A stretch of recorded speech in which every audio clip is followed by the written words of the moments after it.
तो क्या आपका मेकअप भी कुछ ही देर बाद केकी, पैची और अनइवन हो जाता है, अचानक से क्लाइंट आ जाती है और आपके पास ये 3 स्टेप करने का टाइम नहीं है। पहले तो ये मस्ट है, डायरेक्ट ग्लो मॉइस्चराइजर उठाएं और आप उनको लगाएं और अच्छे से उनकी स्किन में पेनिट्रेट करवाना है आपने, ठीक है, रगड़ना नहीं। बिस्मिल्लाहिर्रहमानिर्रहीम। कैसे हैं आप सब? मैं हूँ राबी सलून से राबिया। तो आज की जो हमारी एक स्टूडेंट की फरमाइश पे वीडियो बनने जा रही है, वो इस अपने सवाल से, उन्होंने ये सवाल किया और वो इस चीज़ से बहुत परेशान है कि वो जब भी मेकअप करती हैं तो उनका जो मेकअप है ना वो केकी और ड्राई हो जाता है, ठीक है।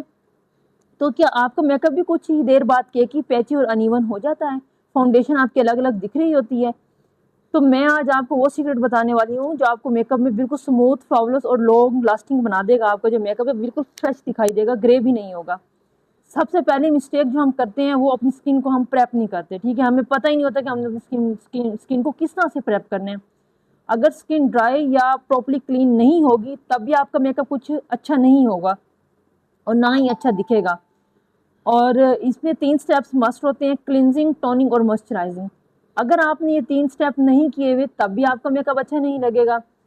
क्लिनजिंग में ये होता है कि आपको अपनी स्किन को जेंटली क्लींस करना होता है ताकि ऑयल, डर्ट और डेड स्किन रिमूव हो जाए, ठीक है।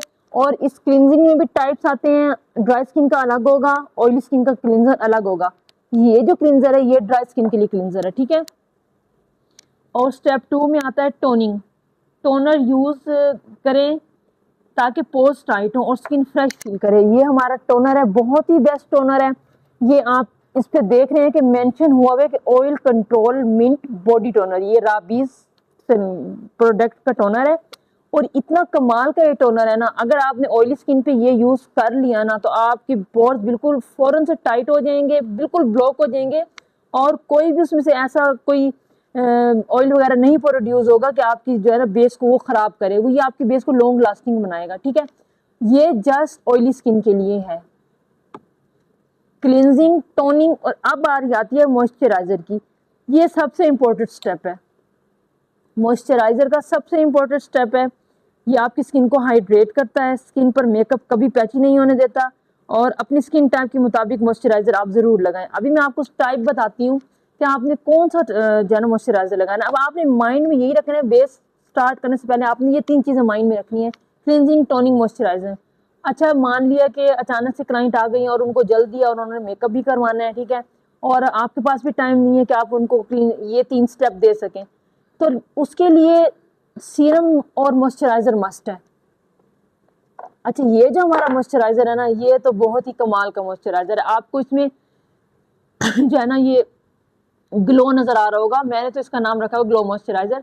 अभी जो है ना हम ये जस्ट मैंने अपने सैलून पे यूज करने के लिए बनाया हुआ है। अगर आप लोगों को चाहिए हो तो ये आपको भी मिल सकता है बहुत ही रीजनेबल प्राइस में। मेरे पास 2 टाइप्स के हैं, देखिए मैंने 2 टाइप्स के बना के रखे हुए हैं।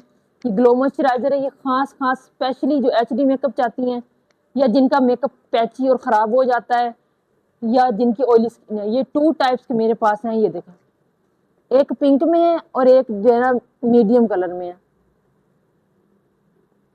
ये आपको नजर आ रहा है, इसमें बहुत ही खूबसूरत सा ग्लो भी आता है और ये स्किन को डीपली हाइड्रेट करेगा, ठीक है। अगर आपके पास ये नहीं है तो सीरम मस्ट है, हाइलुरोनिक B5 बेस सीरम लगाएं आप। ये मैं उस पे कह रही हूँ कि जब आपके पास कोई अचानक से क्लाइंट आ जाती है और आपके पास ये 3 स्टेप करने का टाइम नहीं है।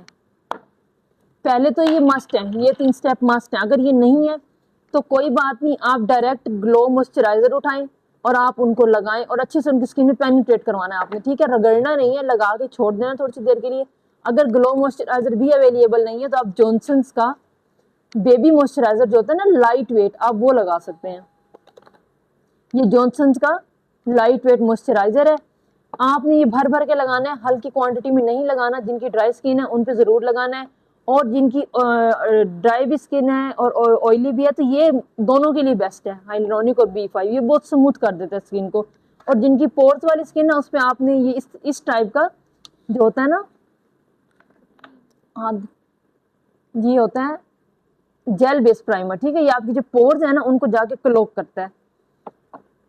पहले तो जरूरत नहीं पड़ेगी जेल बेस प्राइमर की क्योंकि मेरा इस साथ कोई अच्छा एक्सपीरियंस नहीं रहा। हाँ, एक बहुत ही ब्रांडेड है, वो बहुत ही महंगे हैं, मैं आपको वो भी दिखाऊंगी, ठीक है।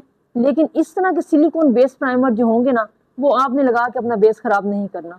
अगर आपने पोर्स क्लॉग ही करने हैं तो आप इस टाइप का टोनर का जस्ट स्प्रे करें, उसके ऊपर आप ये वाला सीरम लगाएं, अपनी बेस स्टार्ट कर दें, बस आपकी बेस बहुत अच्छी बनेगी। तो अगर आपका कोई भी माइंड में क्वेश्चन है या कुछ समझ नहीं आ रहा तो आप मुझसे पूछ सकते हैं, ठीक है। अब ज़रूरी नहीं है कि जो प्रोडक्ट्स मैं आपको दिखा रही हूँ आप यही लें। अगर आपको कुछ और पसंद है या अगर आपके खुद से कोई अच्छा एक्सपीरियंस है, आपने ली हुई है प्रोडक्ट्स, तो आप वो भी यूज़ कर सकते हैं, ठीक है। और अगर आप हमसे मंगवाना चाहते हैं तो आपको वो भी मिल जाएंगी। मैंने आपको डिटेल बता दी है कि आपने बेस से पहले अपनी स्किन को प्रेप किस तरह करना है, और मैं आपको लाइव भी करके दिखाऊंगी, पैची बेस भी बना के दिखाऊंगी और हर तरह की बेस बना के दिखाऊंगी आपको, ठीक है। और मैंने आपको बता दिया कि ड्राई स्किन पे माइल्ड क्लींजर जाएगा, ठीक है ना। ड्राई स्किन पे आपने कभी भी दूसरा क्लींजर यूज़ नहीं करना। ये हमारा ऑयली स्किन का क्लींजर है, ये वाला, ये मेडिकेटेड क्लींजर है और ये भी मेरे खुद का बना हुआ है।